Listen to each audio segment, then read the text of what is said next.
बिस्मिल्लाहिर्रहमानिर्रहीम, अस्सलाम वालेकुम। इस वक्त आप देख रहे हैं लाइव वसीला न्यूज और मैं हूं आपकी होस्ट मायरा अली। तो आइए देखते हैं आज की ताज़ा इलाकाई खबरें।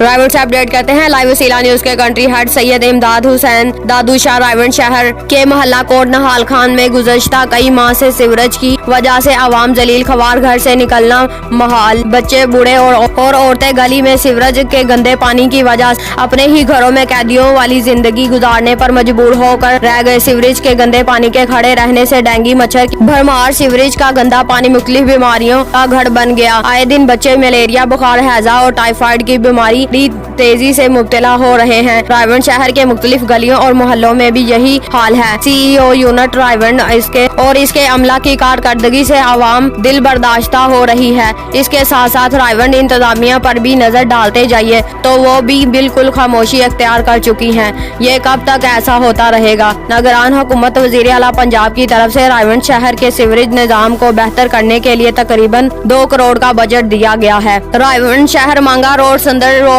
लाहौर रोड, कसूर रोड पर गटरों के मेन होल से कचरा निकालने वाली मशीनें फोटो सेशन करने और सरकार को दिखाने के लिए लाकर खड़ी की गई हैं। रायगढ़ शहर की आवाम वज़ीर आला पंजाब कमिश्नर और deputy commissioner Lahore, assistant commissioner Raigarh से मुतालबा है इस मसले का फौरी नोटिस लें और ऑडिट टीम भेजकर रायगढ़ शहर के मोहल्ले गलियों का ऑडिट करवाया जाए और सीवरेज के इस दरीने मसले को फिलफौल हल करवाने का हुक्म सादर फरमाया जाए।